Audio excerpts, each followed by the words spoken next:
Ok, vamos a comenzar, vamos a hablar de funciones crecientes y decrecientes, ok.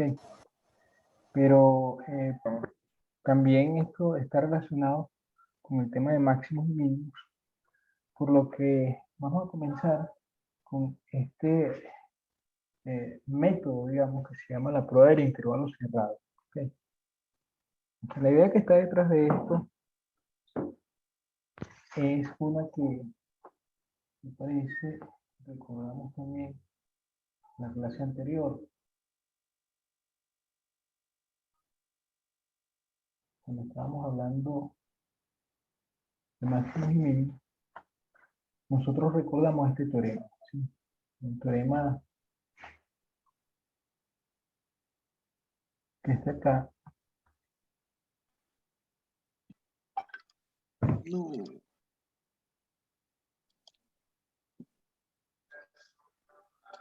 Vamos a recordar el siguiente teorema y ahorita les digo cómo es esta prueba de el intervalo cerrado. Recordamos el siguiente teorema. Tenemos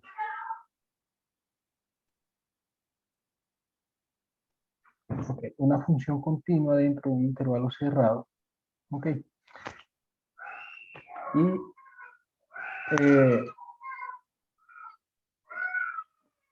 bueno, una función continua en un intervalo cerrado. Entonces f alcanza su máximo y su mínimo valor en ese intervalo. Existen, eso lo que quiere decir es que existen puntos dentro del intervalo en donde f es lo más pequeño posible, donde f es lo más grande posible. ¿Ok? Entonces, la prueba del intervalo cerrado se basa en este teorema. Nosotros sabemos, ¿okay?, que ese máximo y ese mínimo van a existir en el caso de funciones continuas definidas sobre intervalos cerrados, intervalos de la forma AB, con A más pequeño que B. Si A y B son iguales, pues entonces no tiene mucho sentido estudiar esto porque si A y B fuesen iguales, este intervalo sería solamente un punto.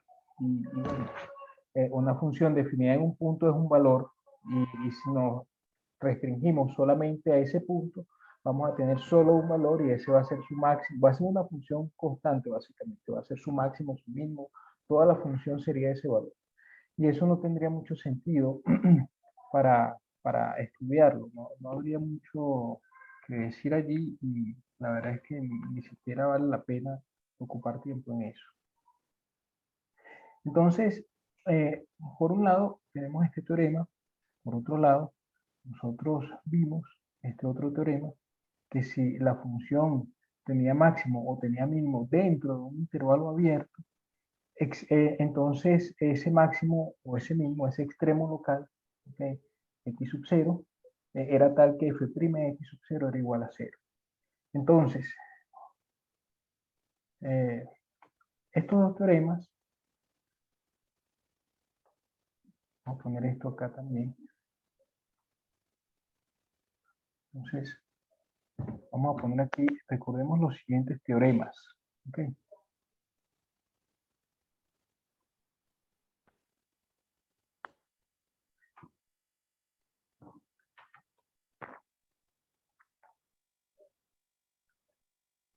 Estos dos teoremas me permiten establecer el siguiente método. Entonces, debido a estos dos teoremas,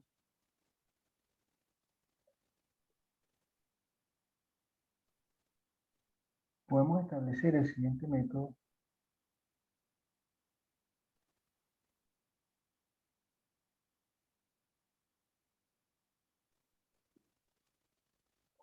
para hallar máximos y mínimos en intervalos cerrados. Para hallar, pero de funciones continuas. Aquí vamos a hallar máximos y mínimos, pero en este caso absolutos, ¿okay?, de funciones continuas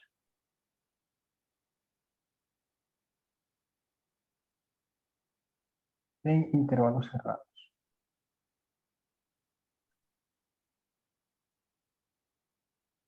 Fíjense que lo que establece el primer teorema es que si la función es continua y está definida sobre un intervalo cerrado, alcanza su máximo y su mínimo valor ahí.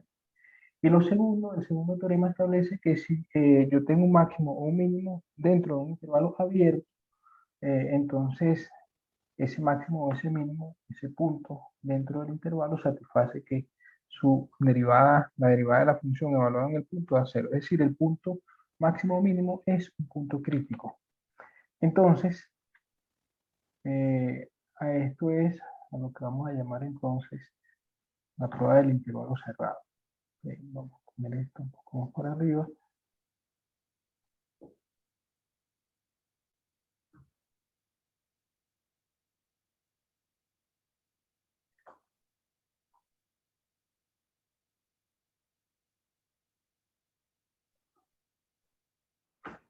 Primero, eh, encontramos los valores, los puntos críticos de la función en el intervalo abierto. Okay. Veamos. ¿Por qué eso es lo primero? Bueno, porque, fíjense, básicamente la situación o el problema de encontrar máximos absolutos se divide en dos partes. La primera parte consiste en hallar los máximos o mínimos dentro del intervalo abierto. La segunda parte consiste en ver qué pasa en los extremos de ese intervalo. ¿Okay?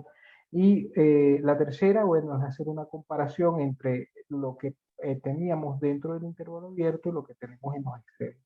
Entonces, al hacer esa comparación, el valor en donde f es más grande es el máximo absoluto de la función y el valor en donde f es más pequeño es el mínimo absoluto de la función. Entonces hallamos los puntos críticos de f en el intervalo AB. Vamos a poner aquí eh,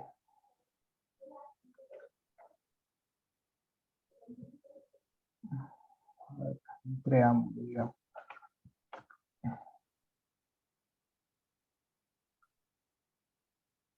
Para hallar el máximo y mínimo absoluto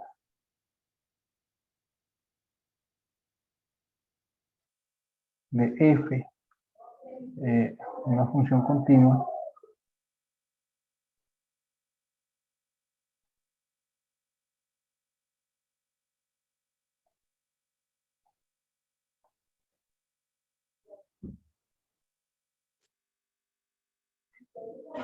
en AB, eh, procedemos como sigue.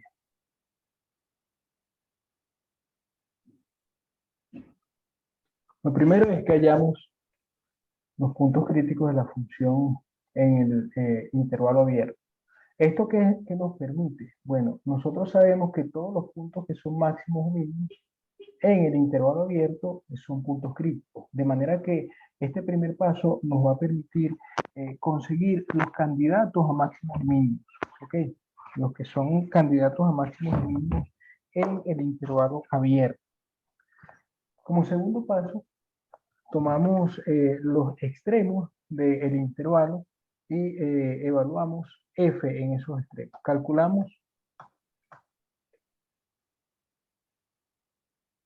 f en A y f en B. ¿Okay? Y finalmente, eh, calculamos también f en los puntos críticos, f evaluada en los puntos críticos que conseguimos en uno,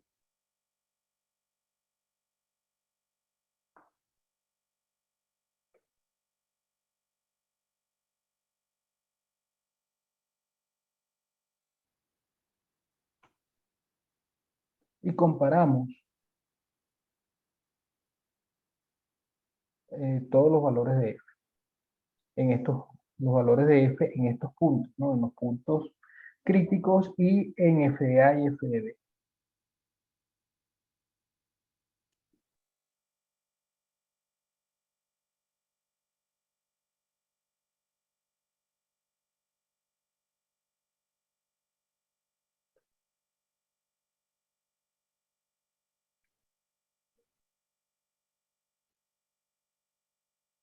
El mayor de todos es el máximo, el menor de todos es el mínimo. Ya está. Ok. Pero estamos hablando de máximos mínimos absolutos.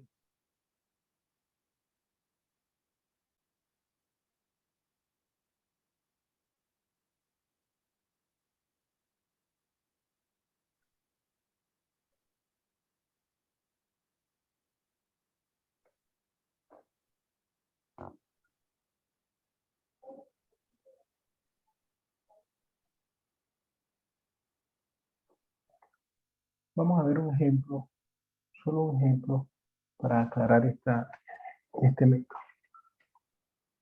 Vamos a hallar los valores, hallar los el máximo y mínimo absoluto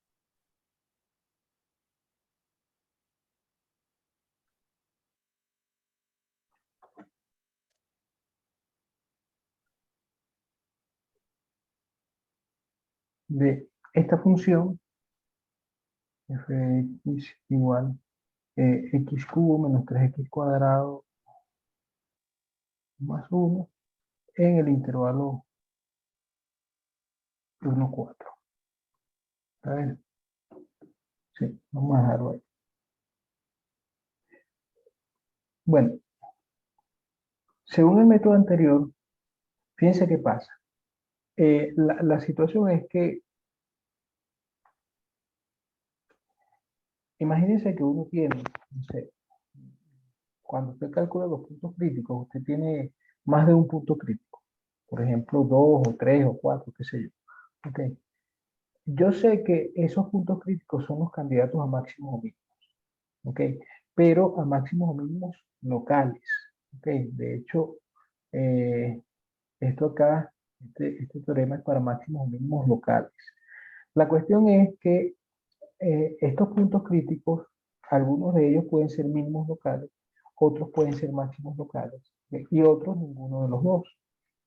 Entonces, ¿qué pasa? Que cuando uno hace este procedimiento, aplica este procedimiento, calcula f de A y f de B también, y después compara f en todos esos valores, uno obtiene el máximo entre todos, porque primero el teorema, primero que recordamos decía que vamos a tener máximo y mínimo dentro del conjunto, ¿ok? Dentro del intervalo cerrado. Eso los vamos a tener. Los únicos posibles máximos, los candidatos máximos o mínimos son dentro del intervalo estos. Y en los extremos, por supuesto, A y B, ¿ok? Entonces, al hacer la comparación de f evaluado en todos estos puntos que conseguimos en 1 y 2, en 1, digamos, y f de A y f de B, uno tiene todos los posibles que pueden ser candidatos a máximo. Eso no hay ningún otro. Los demás no me importan. Los demás puntos dentro del intervalo AB. Me interesan solamente estos, los que estamos viendo en el paso 1, lo que estamos viendo en el paso 2. ¿Ok? Entonces, al hacer la comparación entre todos, evidentemente el más grande tiene que ser el máximo y el más pequeño tiene que ser el mínimo.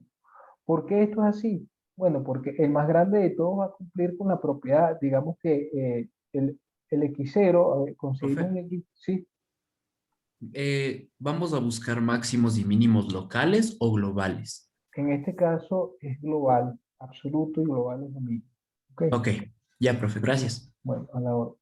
Entonces, la cuestión es que si yo consigo un X0 entre todos los que vi allá, uno que es el más grande de todos, entonces yo lo que sé es que eso va a cumplir con esta propiedad para todo X en el intervalo AB. ¿Ok? ¿Por qué va a cumplir con esta propiedad? Bueno, simplemente porque primero, este es el más grande de todos los que conseguí. ¿Ok? Y después, no hay ningún otro dentro del intervalo AB que pueda ser más grande que este. ¿Por qué? Bueno, porque yo sé que va a existir el máximo dentro del intervalo AB, X0 está dentro del intervalo AB cerrado, ¿ok?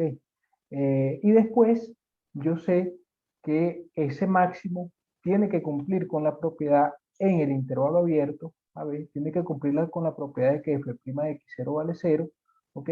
En caso de que x0 pertenezca a este intervalo. Y en caso de que sea alguno de los extremos, pues no importa, ¿ok?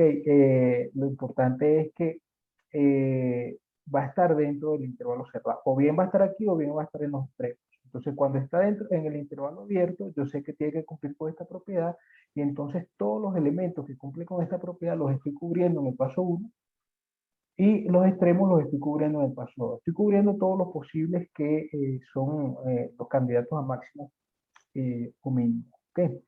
Y va a cumplir con esta propiedad porque yo sé que en caso de que, imagínense que no cumple con esa propiedad. Imagínense que existe un elemento, x1, digamos, con la propiedad de que este es más grande que f de x sub 0.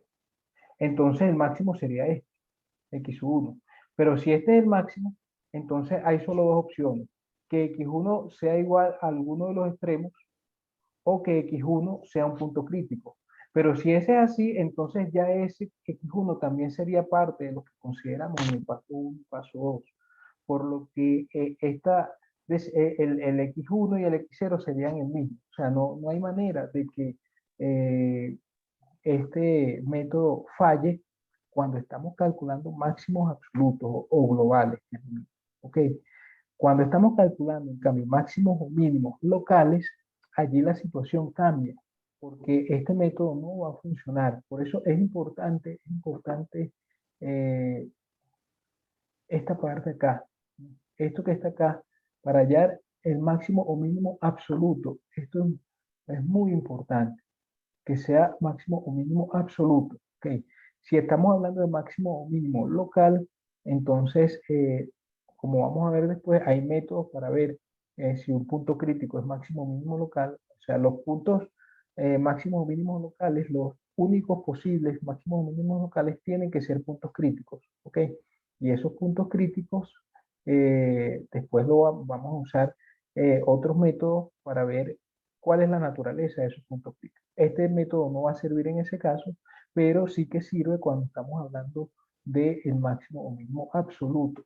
¿Okay? Entonces, bueno, para este ejemplo, vamos con el paso 1. Paso 1 sería cálculo puntos críticos. ¿Okay? Calculemos los puntos críticos de F en el intervalo AB. En el intervalo abierto, 1, 4 en este caso. ¿Okay? Si hay un punto crítico, vamos a calcular esto ahora, pero si hay un punto crítico de esta función que está fuera de ese intervalo, lo desecho, porque no me interesa lo que pasa afuera, me interesa lo que pasa aquí adentro del intervalo. ¿Ok? Entonces, f' de x, f' de x es igual a 0, si solo si 3x cuadrado menos 6x es igual a 0. ¿Sí? Porque la derivada de f no es más que 3x cuadrado menos 6x. Y esto sí, solo si x por x menos 2 es igual a 0. Aquí saco factor común 3, el 3 me lo elimino, no hay ninguna influencia de ese 3 que saco factor común para que esto sea 0, lo puedo eliminar. O si quieren lo colocan aquí y da lo mismo, ok, es igual. Y entonces queda así, 3x por x menos 2 igual a 0. Entonces, y esto sí, solo si x igual a 0 o x igual a 2. Estos son los dos puntos críticos. El x igual a 0 lo saco, no me interesa. Está fuera del intervalo 1, 4 y no me va a interesar. ¿Sí? Como x igual a 0 no pertenece al intervalo 1, 4, lo desechamos. ¿Okay? Nos quedamos únicamente con x igual a 2.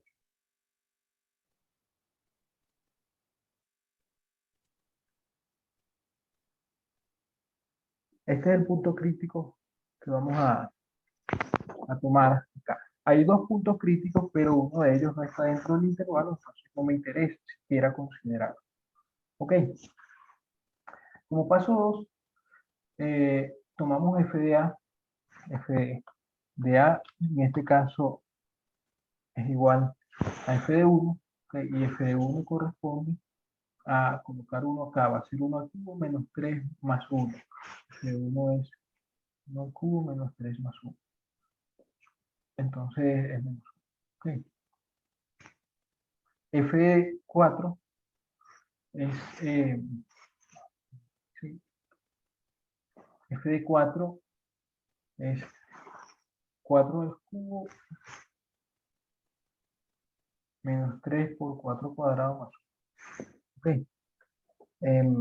Bueno, fíjense que esto no es más que 4 por 4 cuadrado menos 3 por 4 cuadrado, sería 4 cuadrado nada más. 4 veces esto, menos 3 veces esto, 4 cuadrado más. Nada más que 16 más 1 es 17. Ok. No hace falta sacar este producto y este otro, sino que con esta cuenta es suficiente. Esos son los valores de f en los extremos. Y finalmente, f de 2, que es el punto crítico, va a ser 2 al cubo menos 3 por 2 al cuadrado más 1. Sí. Eso, igual que antes, es 2 por 2 al cuadrado menos 3 por 2 cuadrados más 1. Eso es menos 2 al cuadrado más 1, que es menos 3. Ok.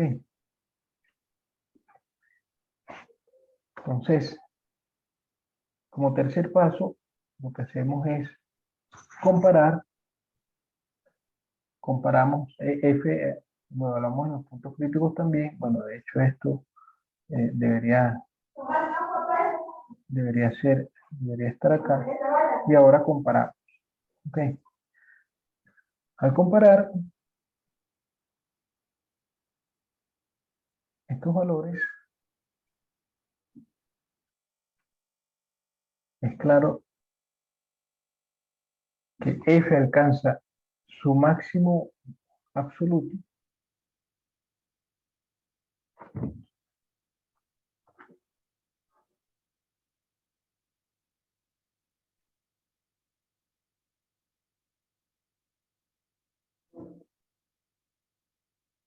en el intervalo 1, 4, cuando X es igual, el máximo absoluto es el extremo derecho entonces. Mientras que su mínimo absoluto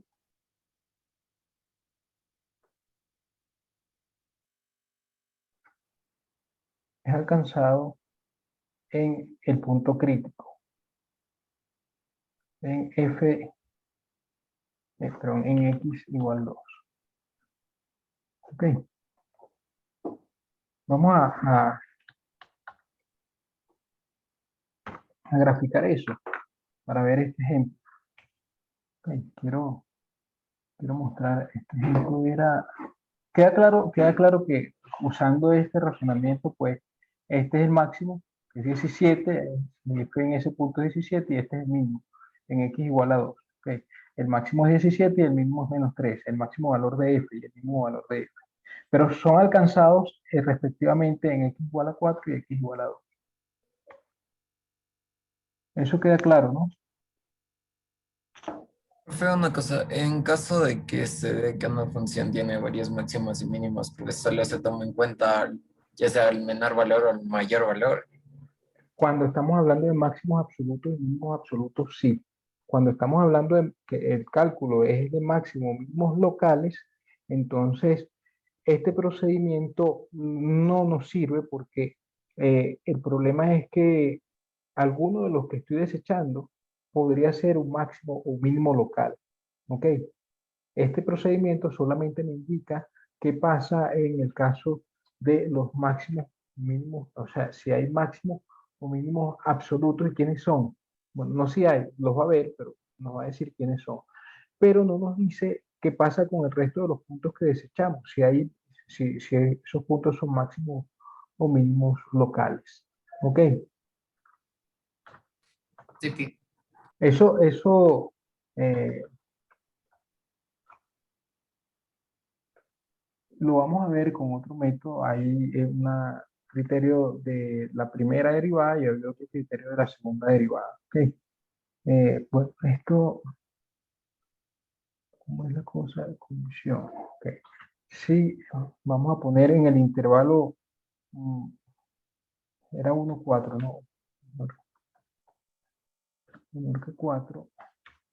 En ese intervalo vamos a dibujar x cubo menos cubo menos 3x cuadrado más 1, creo que era. Ok. Fíjense cómo es la función. Aquí lo estoy dibujando solamente en el intervalo que va desde 1 hasta 4. Vamos a poner esto así un poco más abajo. Esta es la gráfica de la función en ese intervalo nada más. No me interesa lo demás. ¿Okay?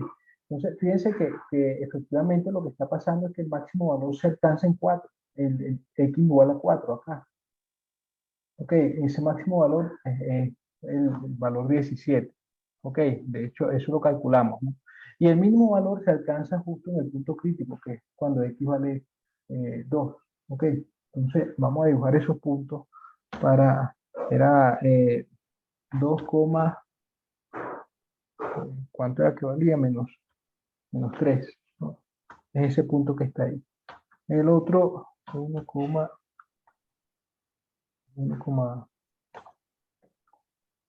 el otro valía 1 menos 1. Ok. Esto, 1, menos 1. Y el otro era 4,17. Esos eran los puntos que calculamos. Entonces, fíjense que está bastante claro esta gráfica que el máximo valor es alcanzado en x igual 4, el mínimo valor es alcanzado en x igual a 2. Fíjense ustedes, si lo ven por un momento y nos acercamos un poco acá, si uno toma una vecindad a derecha de este punto, es decir, si yo tomo los puntos que están a la derecha de uno, cerca de uno, está claro que el punto 1 es un máximo local, ¿ok? Es un máximo local de la función porque en una vecindad de este punto, él es el más grande de todos, pero no es el máximo global, es el máximo absoluto, ¿ok? Entonces, bueno, el máximo absoluto se obtiene en x igual 4 y es allí en ese valor donde se obtiene f de 4 igual a 17. ¿Okay? Entonces, en este caso, los puntos máximos y mínimos locales no los tomamos en cuenta. No lo tomamos en cuenta porque el método no nos ayuda a calcular eso. ¿Okay? Nos ayuda a calcular los máximos y mínimos absolutos o globales. ¿Okay? Ok, profe, gracias. Y es que no lo tomamos en cuenta porque acá, al hacer esto no nos da mayor información acerca de la naturaleza de los puntos que estamos desechando. ¿Ok? Lo que sí sabemos a ciencia cierta es que el máximo, gracias al teorema 1 que recordamos, es que el máximo y mínimo se alcanza dentro del intervalo 1,4. Y que gracias al teorema 2, ese máximo y ese mínimo, cuando estoy dentro del intervalo cerrado, del intervalo abierto, a ver, son puntos críticos. Es decir, la derivada de la función en el punto vale 0. Y bueno, es posible que el máximo y o mínimo estén en los extremos. Por eso es que el paso 2 también es importante de evaluar la función en los extremos. ¿Ok? Para saber si en esos extremos uno alcanza un valor que es más grande que algo que está en el interior, en el intervalo abierto a B. ¿Ok? Bueno, eso es lo que hay que hacer. No voy a hacer otro ejemplo con respecto a esto, porque esencialmente es lo mismo, siempre recordando que estamos hablando de máximos mínimos. Calculamos máximos mínimos, perdón, calculamos puntos críticos en el intervalo abierto, solamente en el intervalo abierto. Bueno, de hecho acá no tiene por qué ser cerrado, sino porque estamos calculando ahora los puntos críticos en el intervalo abierto. En este caso, por supuesto, también se tiene que no pertenece a este intervalo. Y vemos cuánto vale f en los extremos. Comparamos esos valores con f evaluado en el punto o los puntos críticos, si es que hubiésemos conseguido más de uno aquí adentro, y entonces vemos entre todos quién es el más grande y quién es el más pequeño. Así tendremos el máximo y mínimo absoluto. La función de la f en el intervalo cerrado, ¿okay? Es importante para poder proceder con esto, es muy importante que f sea continua, ¿okay? Esto es en extremo importante. Y por otro lado, es importante que el intervalo sea cerrado, porque nos estamos basando en la existencia de ese máximo y ese mínimo en el intervalo cerrado, usando este teorema, en este teorema se pide que la función sea continua y que el intervalo sea cerrado. ¿Okay? Si no, no podemos garantizar existencia de máximos. ¿Ok? Por ejemplo, fíjense, si usted considera, voy a mostrarles en GeoGebra, si usted considera esta función f, vamos a graficar esto. Si x es mayor que 0, solamente en el intervalo de x mayor que 0 vamos a graficar 1 sobre x. ¿Okay? Esta gráfica es la gráfica de la función 1 sobre x y estoy dibujándola solamente en la parte positiva de x. ¿Okay? Bueno, es evidente, fíjense ustedes, que si uno toma, por ejemplo, cualquier intervalo abierto, acá, ¿okay? De la forma 0b, es evidente que esta función no alcanza máximo en ningún punto de ese intervalo. Porque el máximo, cuando me acerco a 0 por la derecha, esto se dispara para infinito. ¿Okay? Entonces, el hecho de que el intervalo sea abierto hace que, que esto no tenga máximo. Pero si ahora usted considera, ¿sí? Si ahora usted considera esa misma función, pero en el intervalo cerrado 1, 2,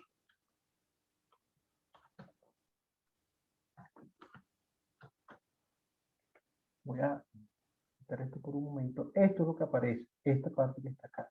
En este intervalo cerrado sí que hay un máximo, ¿sí? El máximo es evidentemente cuando tengo x igual a 1, entonces tengo el punto 1,1 y el mínimo es cuando estoy en el punto 1,1 medio. Ah, pero al revés, 1 medio, 1. Ah, no, pero este no es así. 1 medio no, 2. Así. 2,1 medio. Así sí. Este es el mínimo, este es el máximo, este va a ser el mínimo. Ok. Entonces, en este intervalo cerrado sí podemos garantizar la existencia de máximo y mínimo.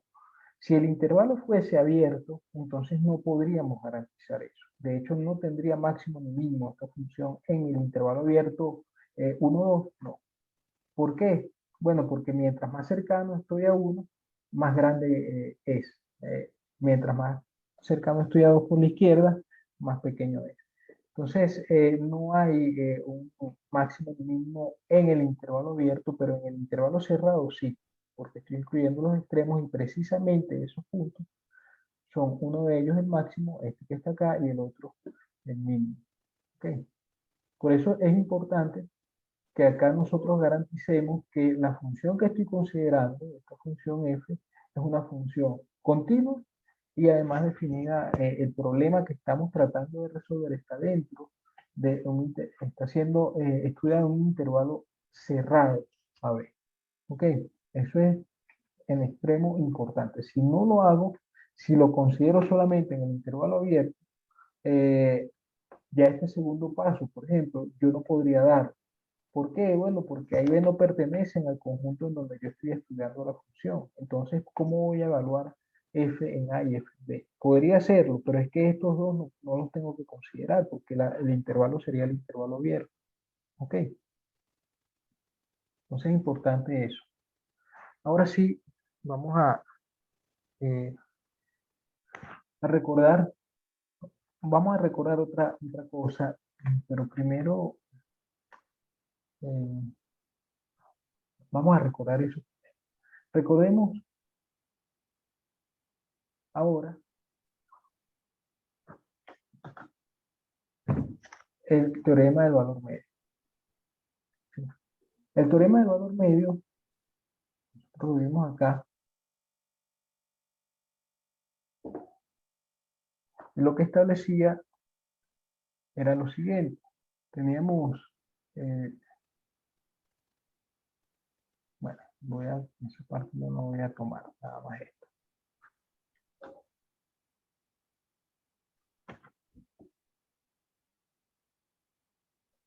El teorema de valor medio decía que si f era derivable, importante que fuese derivable en el abierto y continua en el cerrado, entonces existía un punto en el intervalo abierto con la propiedad de X. O bien era esto lo que se cumplía, pero esta igualdad, o bien esta otra. ¿Okay? Para C en el intervalo abierto. Bueno, veamos algunas consecuencias de este teorema del valor medio.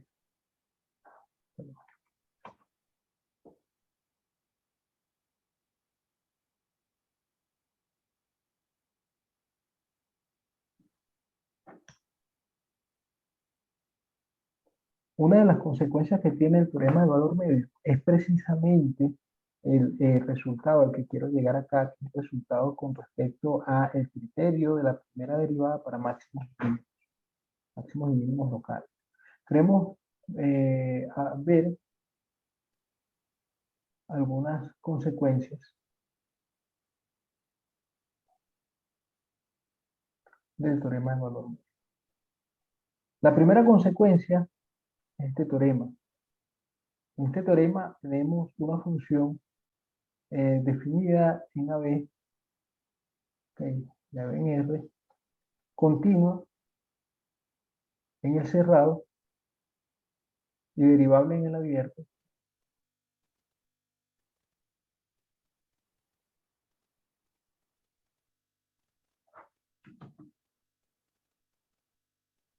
Entonces, f es constante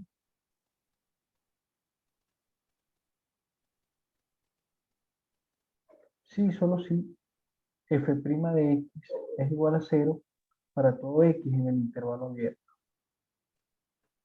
Ok. Fíjense una cosa. Nosotros ya sabíamos, eso es un cálculo que hicimos, que si yo tenía una constante, cuando la derivo, eso va a 0. ¿Sí? De manera que si f es constante, está claro que su derivada va a ser 0 en todo el intervalo abierto. Ahora, lo que no sabíamos era lo contrario. Quizás lo sospechábamos, pero es importante que la función f sea continua dentro del intervalo, de todo el intervalo cerrado y derivable en el intervalo abierto. Si alguna de estas cosas no ocurre, esta otra implicación no tiene por qué ser cierta. Me refiero a que si f' vale 0 en todo el intervalo abierto, no tiene por qué ser cierto que f es constante. ¿Okay? Eso es cierto cuando la f es continua en todo el intervalo abierto y derivable, perdón, continua en el intervalo cerrado y derivable en el abierto. ¿Okay? Si no es así, puede ser que la f no sea constante. ¿Okay? Por ejemplo, si usted define f de x de esta forma, menos 1 si x es mayor que 0, menor que 0, y 1 si x es mayor que 0, esta función no es continua en ningún intervalo que contenga el 0. ¿Ok? Entonces, por ejemplo, si usted tiene un intervalo de la forma menos 1, 1, o menos 5, 3, qué sé yo, o sea, pero un intervalo que contenga el 0, entonces evidentemente esta función no es continua allí y no satisface esta propiedad. Y si no es continua en el intervalo cerrado, pues tampoco va a ser derivable. En donde no sea continua del intervalo cerrado, o más bien, si hay un punto dentro de este intervalo que no sea los extremos, en donde ella no es continua, tampoco es derivable, porque ya nosotros vimos que derivable implica continua y por lo tanto, si no es continua, tampoco va a ser derivable. Entonces, esta función no es continua ni derivable en el punto cero. Es evidente que cuando yo me restringo a la parte negativa y calculo la derivada de esta constante, eso da 0. Y cuando me restringo a la parte positiva y calculo la derivada de esta otra, también da 0. Entonces, en todos los puntos donde ella está definida, a la izquierda y a la derecha de 0, la función tiene derivada 0. Pero la función no es constante. Es decir, cumple esta propiedad, pero la función no es constante. Okay, de hecho, si yo coloco aquí menor o igual, o aquí menor o igual, también cumple con esta propiedad. Es constante. Okay, lo que pasa es que en el punto 0, la derivación que se hace es por la izquierda. Okay, por la derecha, aquí. La cosa es que me refiero al límite por el cual se define la derivada lateral. Entonces, la cosa aquí es que se cumple esta propiedad, pero no se cumple que f sea constante. Y la razón es que no hay un cumplimiento de la condición de ser continua, que es lo que pide el teorema. Okay.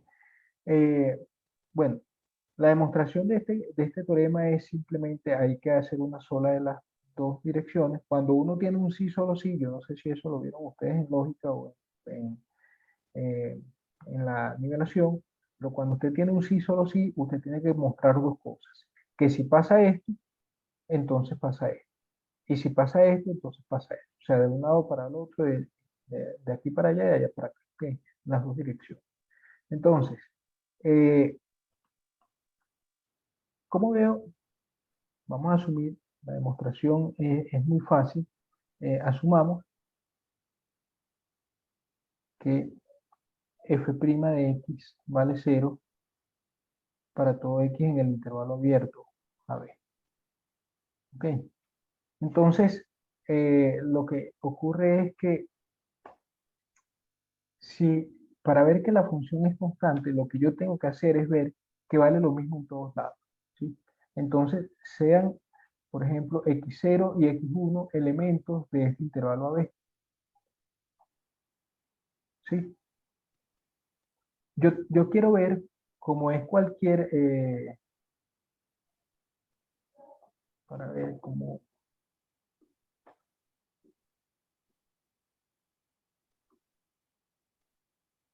ver si escribí correctamente ese teorema o hay que decir que es constante en el intervalo abierto, nada más.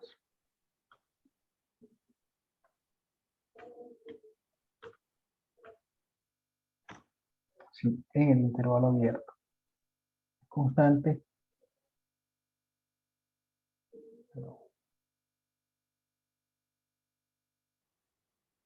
En AB. Aquí me faltó colocar en AB. Claro, porque en los extremos no tiene por qué valer lo mismo. Bueno, vamos a tomar un par de elementos en el intervalo AB.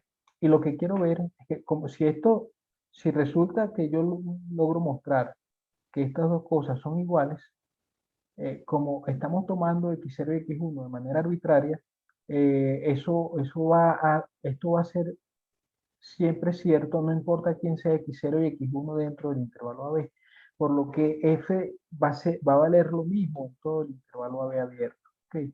Y eso significa que f es constante.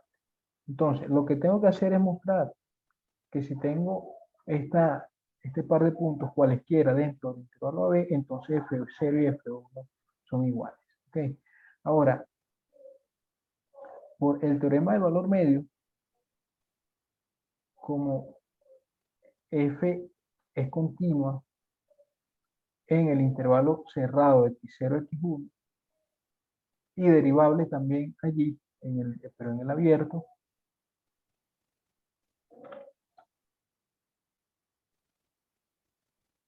existe, según este teorema del valor medio, un número c dentro del intervalo abierto x0, x1, tal que la derivada, tal que se cumple esta igualdad.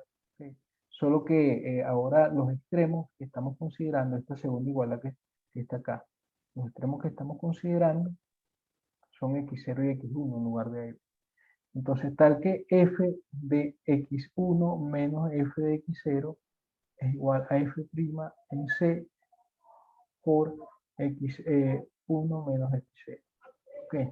Eso es lo que establece esta igualdad, solo que en lugar de b, el extremo del intervalo, el extremo derecho es x1, entonces en lugar de b coloco x1, donde vaya b aquí, voy a colocar x1 y aquí también, y en lugar de a, como el extremo izquierdo de este intervalo es x0, en lugar de a voy a colocar x0 y aquí también, pero ahí no, aquí. Okay. Eso es lo que queda acá. Pero resulta que esto vale 0, porque C pertenece al intervalo x0, x1, pero esto a su vez está dentro del intervalo AB. ¿Ok? De hecho puede ser así. Está dentro del intervalo AB. Y yo sé que esto vale 0 para todos los elementos del intervalo AB, particularmente para f', para C vale, tenemos f' de C igual a 0. Es 0. Entonces este producto es 0 y eso implica que fx1 es igual a f de x0. Como x0 y x1 son elementos arbitrarios del intervalo AB,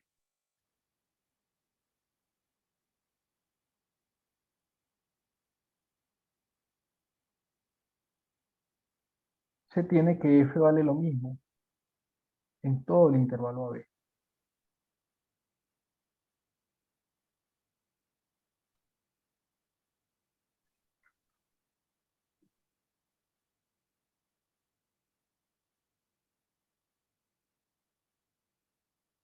Es decir, f es constante.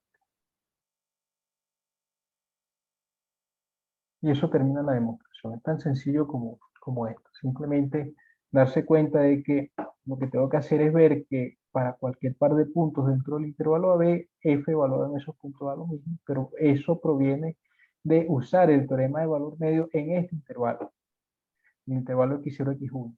Fíjense que acá, aunque no lo dije, estoy asumiendo que x0 es más pequeño que x1. Que si x1 fuese más pequeño que x0, sería al revés el intervalo de x1 hasta x0.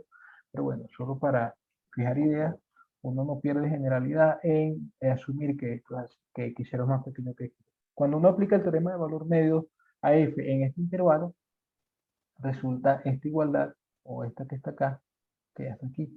Pero como este f' c vale 0 porque c está dentro del intervalo AB, entonces ese producto vale 0 y por lo tanto f1 y fx1 y fx0 coinciden. ¿Okay? Como corolario de este resultado, este corolario lo vamos a recordar después porque resulta que este corolario es lo que nos va a permitir a nosotros, cuando estemos hablando de integración, de la integral de una función, nos va a permitir entender por qué razón uno, eh, cuando integra, busca lo que se llama una antiderivada y por qué basta con conseguir una antiderivada. ¿Okay? Eso tiene que ver con este corolario. Sea f o sean f y g continuas en un intervalo cerrado AB y derivables en el abierto. Entonces, existe C, una constante C,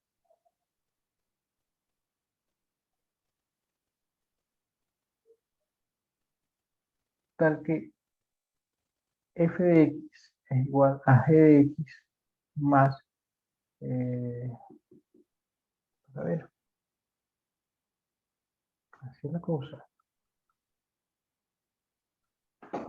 No, todavía me falta decir algo, pero me falta decir algo.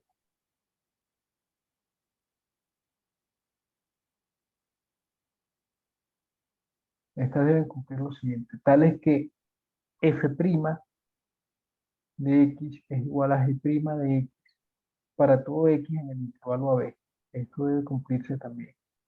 Entonces existe un número real constante, tal que f de x es igual a g de x más la constante.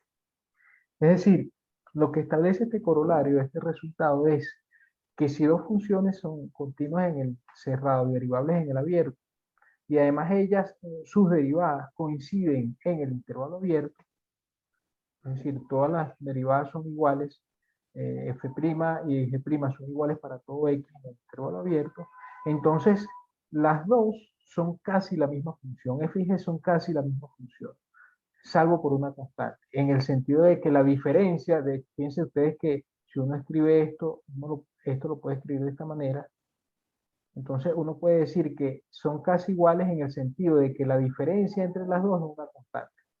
¿Ok? Esta diferencia es una constante. Y la demostración de esto es use el teorema anterior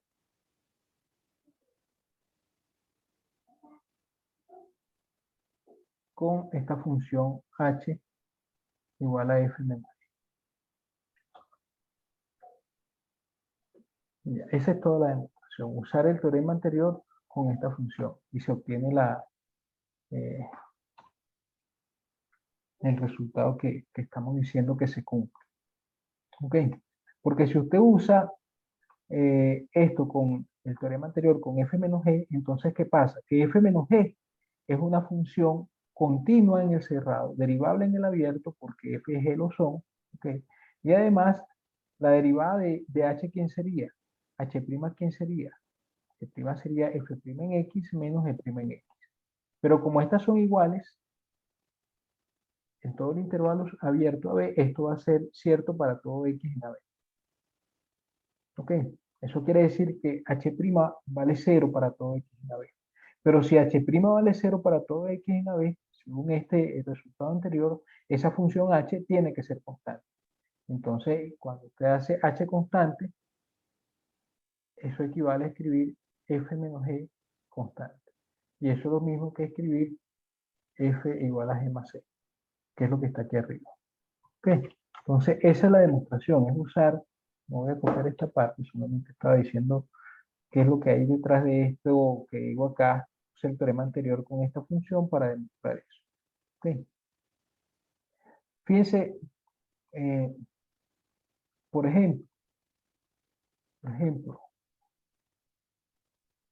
un ejemplo de este corolario sería el siguiente. Es un resultado que puede parecer un poco raro, pero es cierto a partir del teorema anterior. Demuestra que tangente, el arco tangente de x, ¿sí? Más el arco cotangente, vamos a ponerlo así,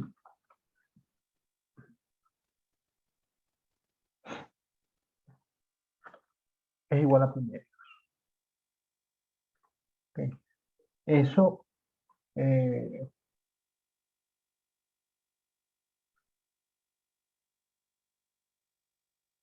en el intervalo donde estas están definidas. ¿Okay?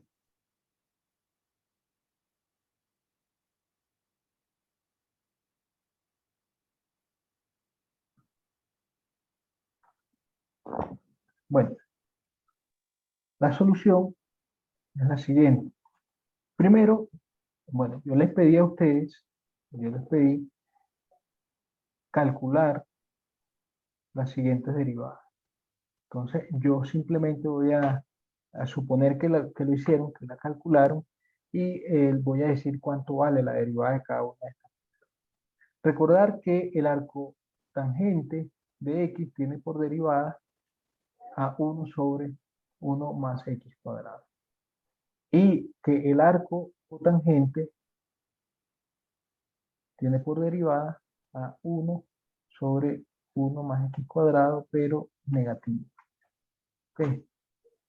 Entonces, si esta función, si llamamos, ¿esto qué quiere decir? Bueno, esto lo que quiere decir es lo siguiente, que si yo coloco aquí un menos, entonces este menos se convierte en más.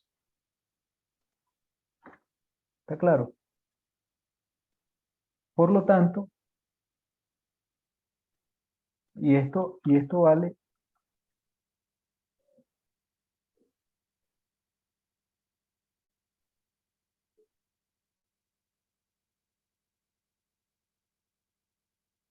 vamos a demostrar esto para x positivo.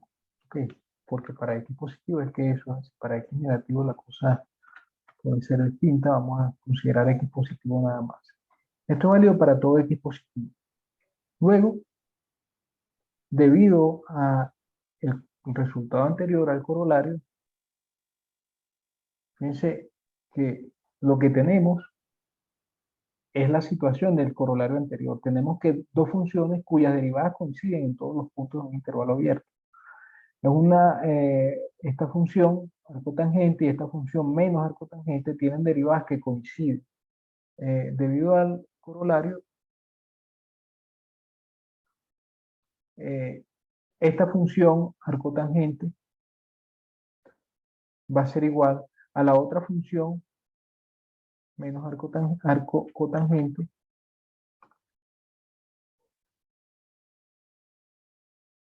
más una constante. ¿Ok? Es decir, arco tangente más arco cotangente es igual a una constante. Hemos llegado a esto gracias al corolario. ¿Queda claro eso hasta ahora?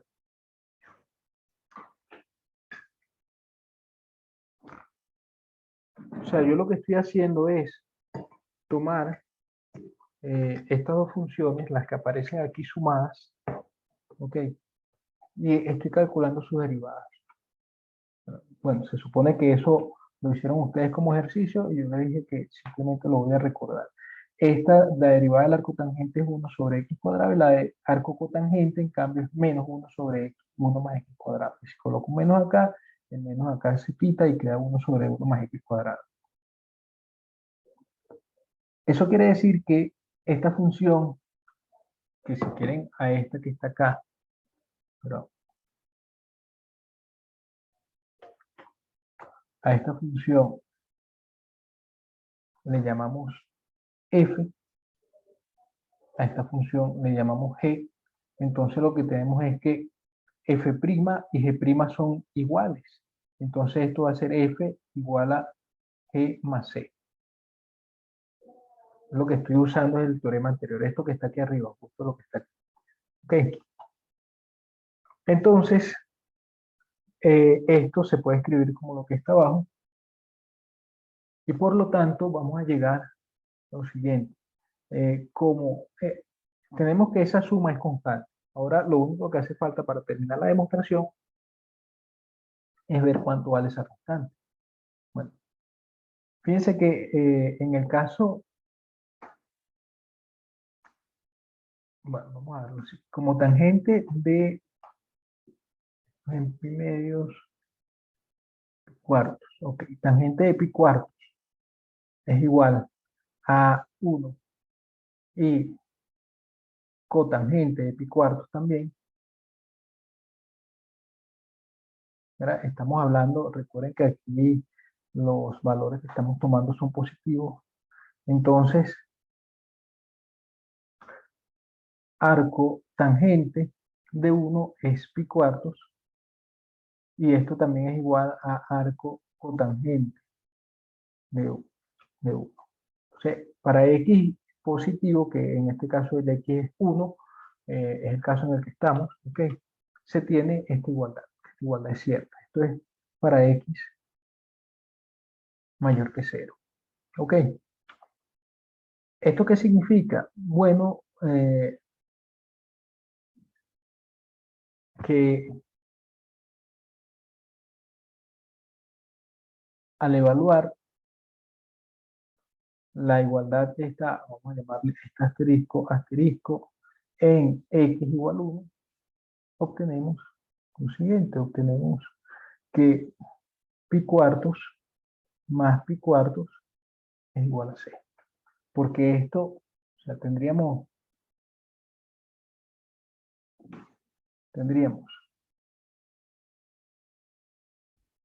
arco cotangente de 1 y arco tangente de 1. Esto es pi cuartos y este es pi cuartos, los dos son pi cuartos, entonces c es pi medio. Entonces hemos llegado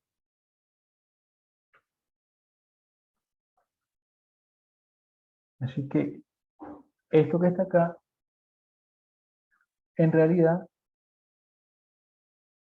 es igual a pi medio, como pedí mostrar. ¿Sí?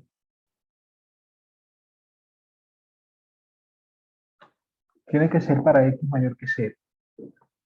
Para x menor que 0 es otra cosa. ¿Okay? Pero eso muestra lo que queríamos mostrar.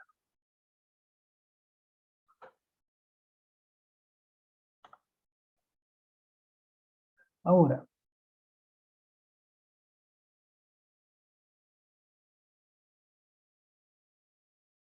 funciones crecientes y decrecientes. Vamos a hablar ahora de funciones crecientes y decrecientes para hablar de la otra consecuencia del teorema del valor medio. ¿Ok? Diremos que f es una función creciente. Vamos a poner esto como unos ítems. Es creciente en el intervalo AB abierto. Bueno, también se puede en otros intervalos. Ok. Si x menor, x0 menor que x1, implica que f de x0 va a ser menor que f de x1. Con aquí x0 y x1 son elementos de AB. Ok.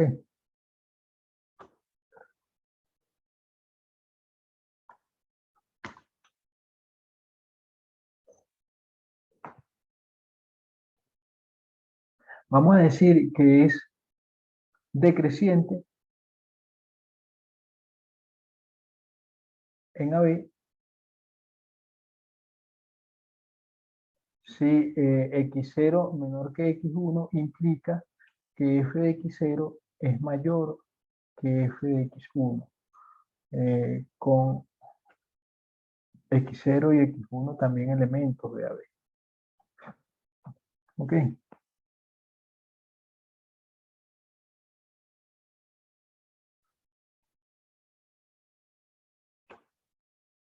Vamos a decir que es no creciente o no decreciente. Vamos a poner primero.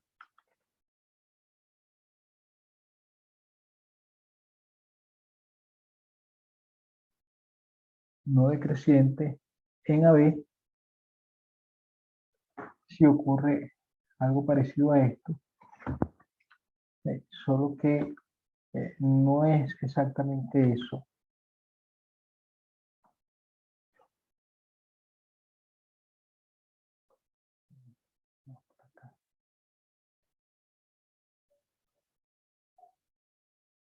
No es exactamente eso, sino que aquí hay una, es posible que haya igualdad. Ok, fíjense, bueno, ahorita explico. Y no creciente es algo parecido. No creciente en AB, sí, lo que ocurre es algo parecido a esto.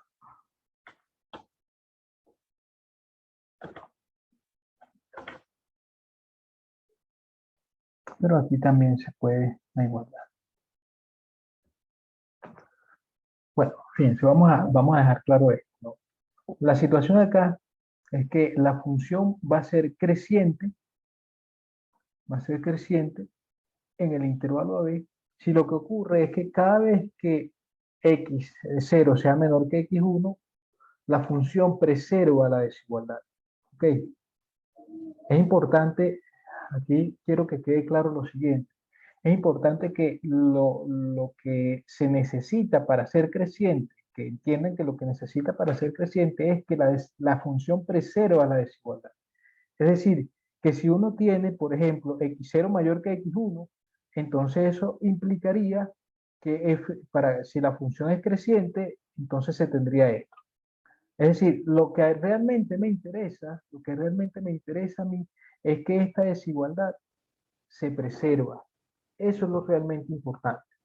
No importa si la desigualdad está así o está así, en el caso de la función, la desigualdad va a permanecer. ¿Ok? ¿Está claro eso? Es decir, Si yo tengo un número mayor que otro, f de ese número es mayor que f del otro. Y si lo tengo menor, entonces f de ese número va a ser menor que f del otro. No importa cuál de las dos desigualdades tenga, si esta o esta, una vez que aplique f, digamos, que aplique f en ambos lados, la desigualdad se mantiene. ¿Ok? Eso es lo que significa que sea creciente. No importa si aquí yo coloco menor o mayor, cuando aplico la f en ambos lados, si tengo x0 menor que x1, entonces al aplicar f en ambos lados, se mantiene la misma desigualdad. ¿Ok? Y si tengo x0 mayor que x1, al aplicar f en ambos lados, se mantiene también la desigualdad. Eso es lo que significa que f sea creciente, que la desigualdad se preserva. ¿Ok? Eso es lo importante que usted entienda acá. Yo no sé si usted recuerda cuando yo le decía que uno necesita entender o leer bien las matemáticas. Y al leer bien las matemáticas me refiero, cuando digo eso, me refiero precisamente a este tipo de cosas, en las que estoy diciendo que el crecimiento no es exacto, o sea, no es que yo necesito escribir la definición exactamente de esta manera. Lo que encierra la definición no es esta simbología, lo importante de la definición no es la simbología, sino lo que está detrás. Y lo que está detrás es que la función creciente preserva las desigualdades estrictas, las desigualdades estrictas. ¿Okay?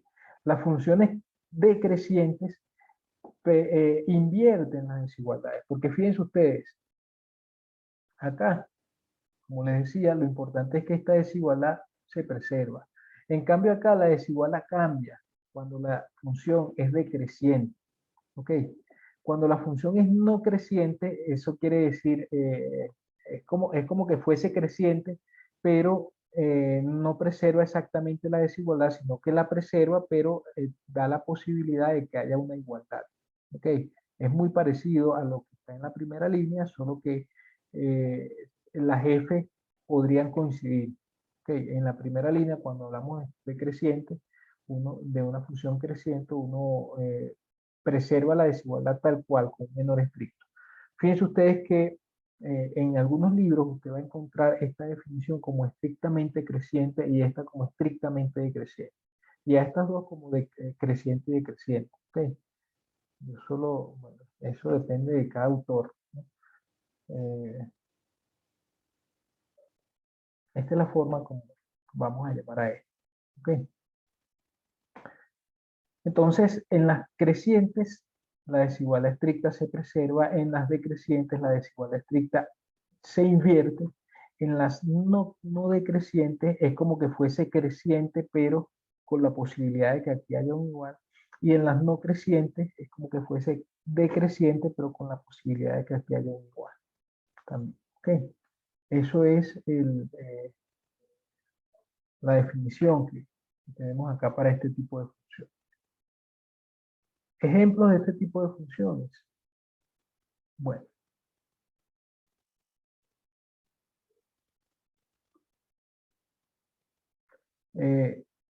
sea f igual a x cuadrado. ¿Sí? En el intervalo menos infinito 0, f es decreciente. En efecto, si x es negativo, que es el caso en el que estamos en este intervalo, okay, si x es menor que 0, entonces x cuadrado es, y vamos a ponerlo así.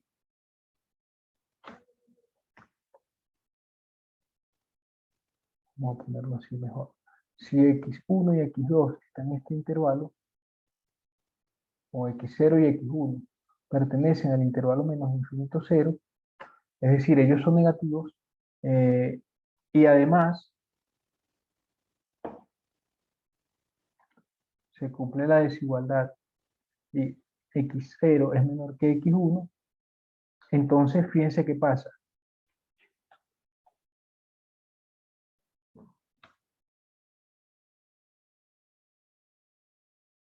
Cuando yo multiplico esta desigualdad por x0 en ambos lados, la desigualdad cambia, porque x0 es negativo, ¿sí? Cuando multiplicamos esto por x0 en ambos lados, la desigualdad cambia porque x0 es negativo.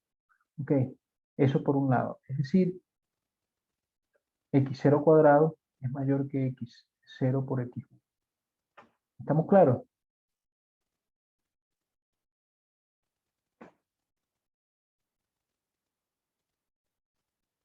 Bueno.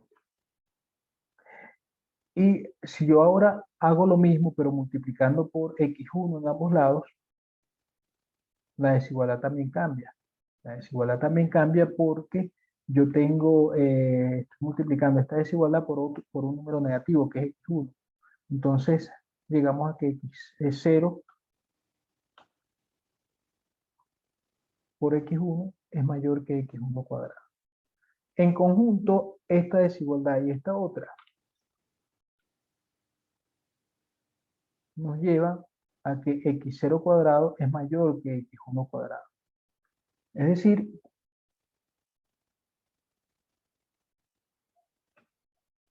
si x0 es menor que x1, que es esto que tenemos aquí arriba, llegamos a la conclusión de que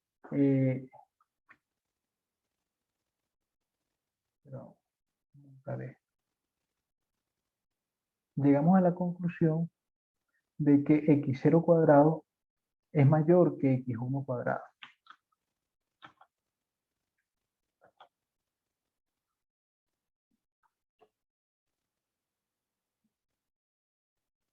Y esto es lo mismo que decir que f de x0 es mayor que f de x1. Fíjense ustedes que de esta desigualdad,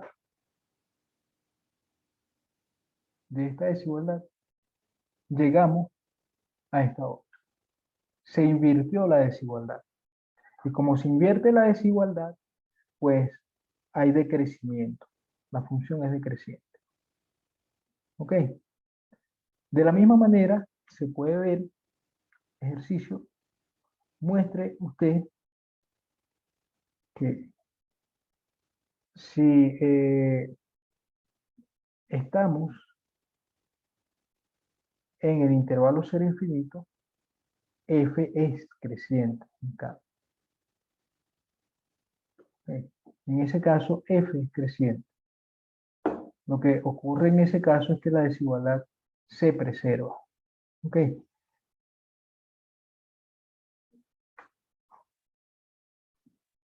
Otro ejemplo es la función f de x igual a x al cubo. En este caso, f es creciente en todos los reales.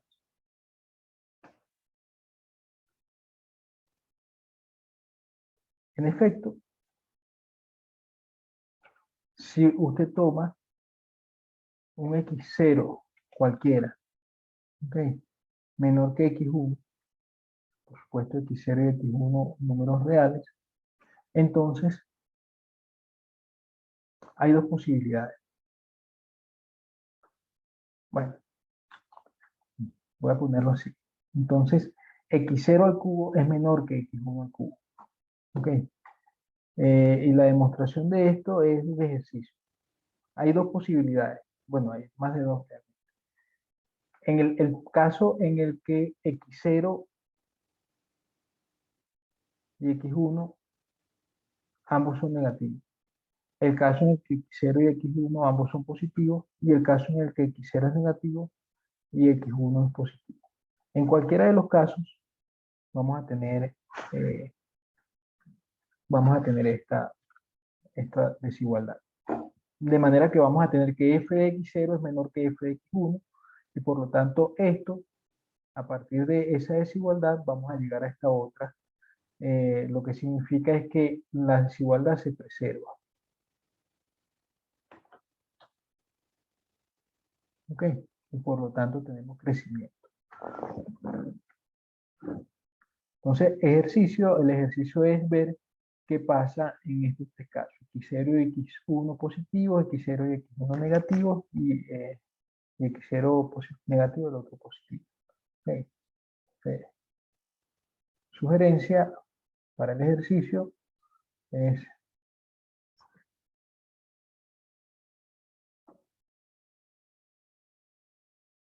estudie los siguientes casos.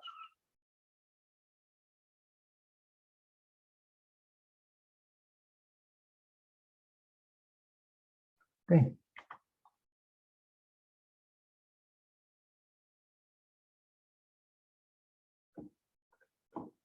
Bueno, vamos a dar las cosas hasta acá porque ya es la 1. Entonces, mañana lo que vamos a hacer es ver la otra consecuencia del teorema de valor medio. Esa consecuencia lo que establece básicamente es lo siguiente, que si una función tiene derivada positiva, si la derivada de la función es positiva, entonces si la derivada de la función es estrictamente positiva, mayor que 0, entonces la función va a ser creciente en el intervalo donde la función tiene derivada positiva. Si es estrictamente negativa esa derivada, entonces vamos a tener decrecimiento.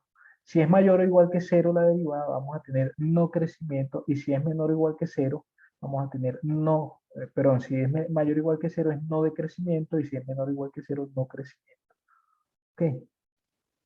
Es decir, estas cuatro